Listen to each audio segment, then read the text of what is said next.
Breaking.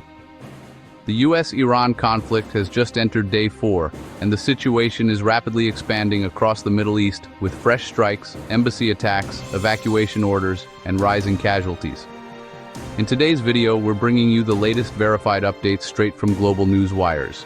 What's just happened, what's currently unfolding, and where this conflict might be headed next.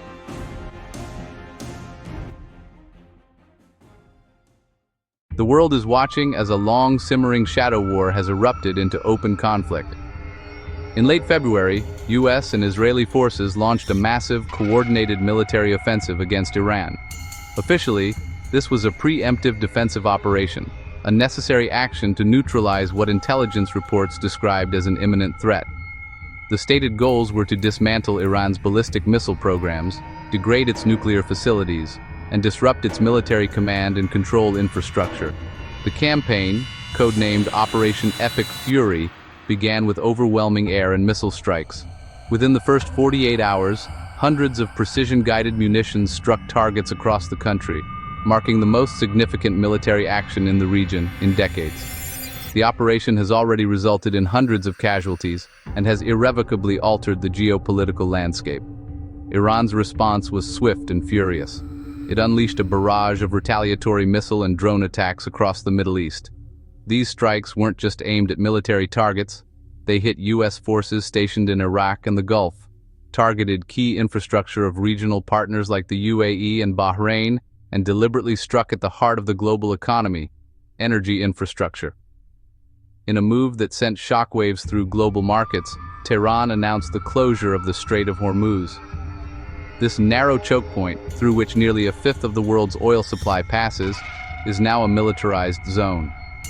The immediate effect was a massive spike in oil prices and a halt to commercial shipping, threatening to trigger a worldwide energy crisis. According to US officials, the initial objectives of Operation Epic Fury have been met, claiming that key Iranian military capabilities have been severely degraded. Hundreds of targets were struck not just in the capital, Tehran, but in other major cities like Isfahan and Shiraz, which house critical nuclear and military sites. However, the human cost is mounting. Reports from within Iran, though difficult to verify, paint a grim picture of civilian casualties and overwhelmed emergency services. The strikes have plunged major urban centers into darkness and fear, as citizens brace for further attacks. This is no longer an isolated conflict. The initial strikes have ignited a regional powder keg, with Iranian proxies reportedly activating across Lebanon, Syria, and Yemen. The fighting is now spilling across borders, impacting several countries throughout the Gulf and the Levant. International diplomatic efforts are in overdrive, but with both sides doubling down, the path to de-escalation is unclear. What started as a so-called surgical operation has now spiraled into a full-blown regional war with devastating global consequences. The situation in the Middle East has escalated dramatically in the last several hours, transforming a targeted conflict into a regional crisis. As a series of coordinated attacks and retaliatory strikes ripple across the Gulf, the window for de-escalation is closing. Here are the 5 most critical developments reshaping the conflict right now. 1. US military deaths rise. The Pentagon has confirmed that at least 6 US service members have been killed, with over 24 wounded.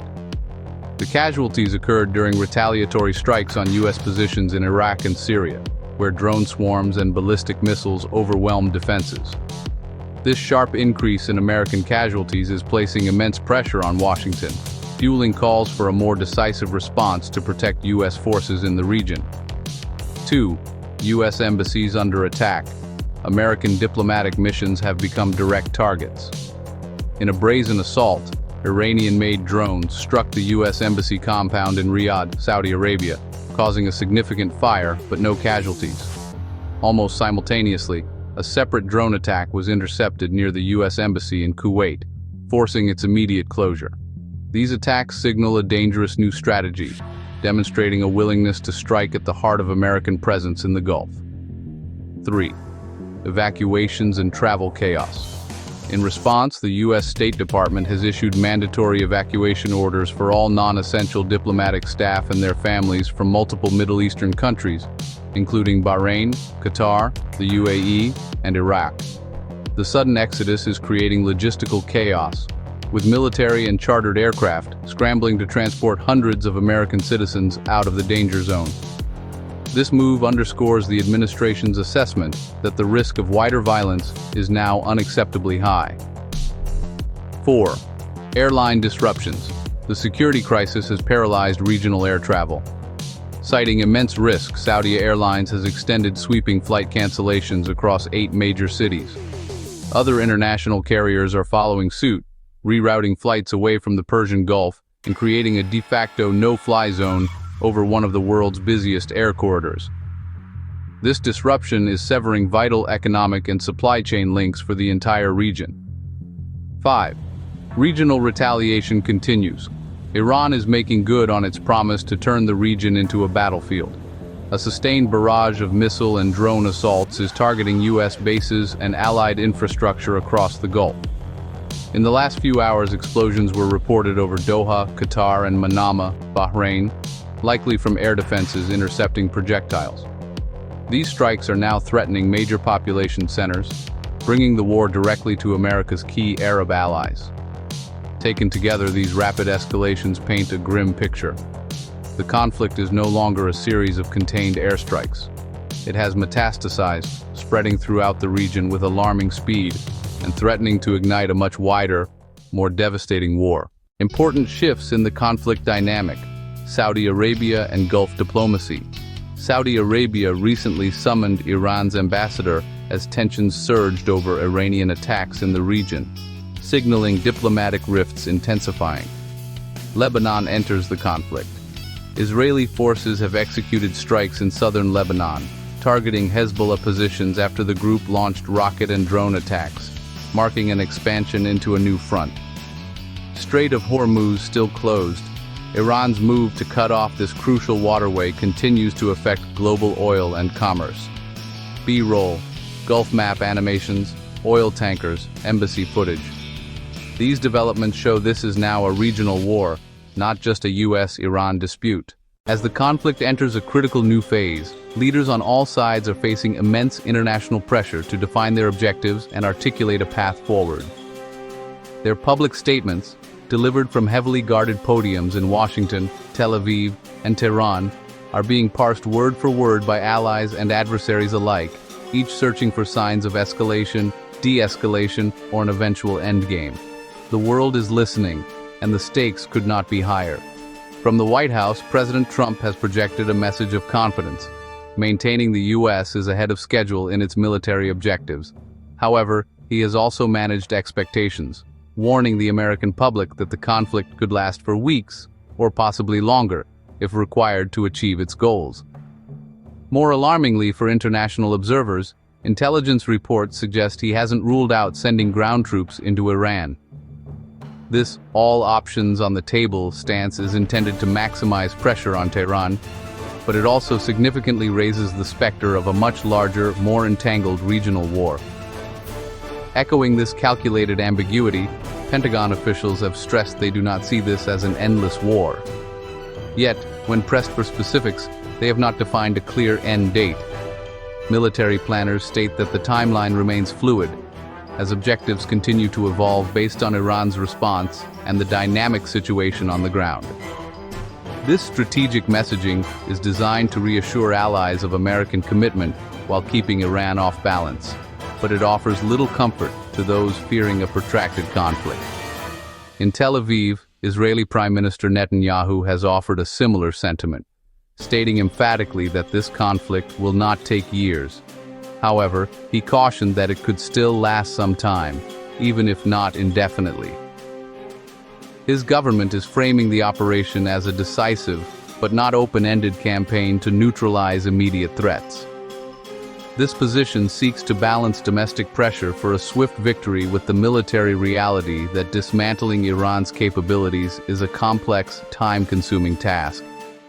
Meanwhile, Iran's government has categorically rejected any diplomatic off-ramps, framing the US and Israeli actions as unprovoked aggression. Tehran has condemned the strikes and is leveraging reports of damage to civilian infrastructure, including hospitals and schools, to rally international support. Iranian diplomats are demanding swift action from the United Nations and other global bodies, accusing the coalition of war crimes and vowing a response that will be, in their words, severe and regrettable. In essence, the public rhetoric from all sides is a masterclass in strategic communication. Each leader is signaling unwavering resolve to their domestic audience and unyielding strength to their adversaries. But behind the podiums and prepared statements, a dangerous ambiguity remains. No one is offering a clear, verifiable end date, leaving the world to wonder if this conflict will be a matter of weeks, months, or something far longer. The financial and humanitarian costs are already piling up. War expenditures are skyrocketing. Early estimates suggest the US has spent over $700 million in the first 24 hours alone, with projections rising rapidly the longer the campaign goes on. Oil and economy. The closure of the Strait of Hormuz has disrupted global energy supply chains, pushing oil and gas prices higher and prompting emergency meetings among EU energy ministers. Civilian casualties. The Iranian Red Crescent reports hundreds of civilian deaths among the total toll, raising global humanitarian concerns. This conflict is already affecting every level of global stability, from markets to diplomatic alliances. So what's likely to happen next? Escalation is possible. With continued retaliatory strikes and no ceasefire yet, experts warn the conflict may widen further into the region. Diplomacy could return. International pressure, including from Russia and China, may push for de-escalation, though concrete negotiations have yet to materialize. Global reaction matters, world powers are watching closely, and decisions in capitals from Washington to Beijing could shift how this war unfolds. Updates incoming, multiple new strikes reported across the Gulf. Air defenses are engaging over Doha and Manama. Stay with us for the latest details coming up next. That's the latest breaking update on the US-Iran war.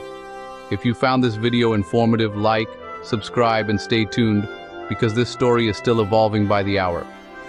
Drop your thoughts in the comments. Where do you think this conflict is headed next?